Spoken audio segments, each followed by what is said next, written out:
আজকে ভালো লাগলো যে খাঁচার ভেতরে ছিলাম না। উনি গ্রামীণ ব্যাংকের বিরুদ্ধে অনেক অভিযোগ এনেছেন, যে সমস্ত অভিযোগ এনেছেন এগুলো গ্রামীণ ব্যাংকের বিরুদ্ধে। তো কাজে এখন গ্রামীণ ব্যাংকের যারা চেয়ারম্যান ছিলেন, যারা বোর্ড সদস্য ছিলেন, তারা অভিযুক্ত হবেন। কাজে তাদেরকে নিয়ে আসতে হবে, এবং খাঁচাতে যদি ততদিন টিকে থাকে আমরা সবাই মিলে খাঁচার ভেতরে থাকবো। এটা আমার কাছে খুব ভালো লাগে। সিলন ফ্যামিলি ব্লেন্ডের কড়ালিকার আর সতেজ সাদের পারফেক্ট ব্লেন্ডে স্বপ্নেরা মিলুক টানা। আজকে ভালো লাগলো যে খাঁচার ভেতরে ছিলাম না, এখানে খাঁচার ব্যবস্থা নাই।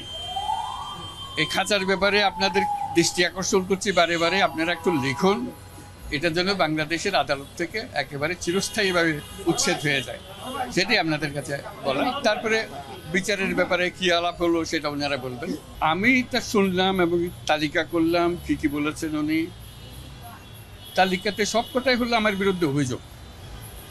আমি টাকা পাচার করেছি, বিদেশে বহু প্রতিষ্ঠান করেছি, ট্যাক্স ফাঁকি দিই, ইত্যাদি ইত্যাদি, এটা আমরা জানি। এগুলো হলো তদন্তের বিষয়, বিতর্কের বিষয় না। এটা আইন আদালতের বিষয়, বিচার বিভাগের বিষয়। এখানে বিতর্কের কি আছে বা ডায়ালগের কি আছে আমি তো কিছু পেলাম না।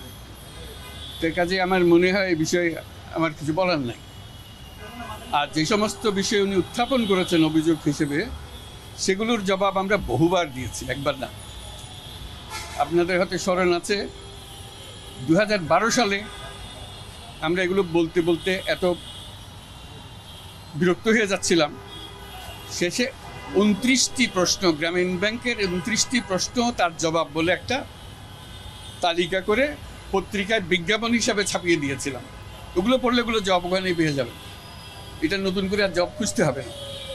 এই যেমন আমার ট্যাক্সের ব্যাপারে আমি বলেছি, ট্যাক্সের ব্যাপারে কোনো দিন সরকারের পক্ষ থেকে, এনবিআরের পক্ষ থেকে আমার জন্য কোনো মামলা করাই হয় না। কাজে ট্যাক্স ফাঁকির বিষয়টা আসলো কোথার থেকে আপনি এটাও বুঝতে পারতেছেন। তো কাজে এগুলো হলো তদন্তের বিষয়। আবারও আলোচনা করতে চান করুক। আমার একটা জিনিস ভালো লেগেছে ওনার কথায়, সেটা বলি। উনি গ্রামীণ ব্যাংকের বিরুদ্ধে অনেক অভিযোগ এনেছেন, যে সমস্ত অভিযোগ এনেছেন এগুলো গ্রামীণ ব্যাংকের বিরুদ্ধে। ইতিমধ্যে আইন আদালতে ঘোরাঘুরি করে একটা জিনিস শিখেছি, যে প্রতিষ্ঠানের বিরুদ্ধে যখন অভিযোগ করা হয় তখন চেয়ারম্যান এবং বোর্ড সদস্য সবাইকে অভিযোগ করা হয়। তো কাজে এখন গ্রামীণ ব্যাংকের যারা চেয়ারম্যান ছিলেন, যারা বোর্ড সদস্য ছিলেন, তারা অভিযুক্ত হবেন। কাজে তাদেরকে নিয়ে আসতে হবে। গ্রামীণ ব্যাংকের চেয়ারম্যান ছিলেন প্রথমে ইকবাল মাহমুদ সাহেব, প্রফেসর ইকবাল মাহমুদ অত্যন্ত সম্মানী ব্যক্তি। তারপরে আরও প্রফেসর কায়সার হোসেন, প্রফেসর রেহমান সুবান, ডক্টর আকবর আলী খান, তবারক হোসেন, ওনারা সবাই অভিযুক্ত। কাজে আমার খুব ভালো লাগবে তাদের সঙ্গে আসে। আমি তখন ম্যানেজিং ডিরেক্টর, 2 নম্বরে আমি, ওনারা সব 1 নম্বরে। এবং খাঁচাতে যদি ততদিন টিকে থাকে আমরা সবাই মিলে খাঁচার ভেতরে থাকবো, এটা আমার কাছে খুব ভালো লাগে। তার মানে স্যার আলোচনা করার কিছু নাই, কি আছে? গ্রামীণ ব্যাংকের বিরুদ্ধে অভিযোগ করা হয়েছে, কাজে গ্রামীণ ব্যাংকের বোর্ডকে নিয়ে আসতে হবে। আমি তো চেয়ারম্যানের নাম বললাম, প্রতিটি বোর্ডের 2 জন উচ্চপদস্থ সরকারি কর্মকর্তা থাকেন, তাদেরকেও আনতে হবে। কারণ পুরো বোর্ড দেখেছেন, আমাদের যখন প্রতিষ্ঠানের বিরুদ্ধে অভিযোগ করে পুরো বোর্ড আমাদেরকে নিয়ে এসছে।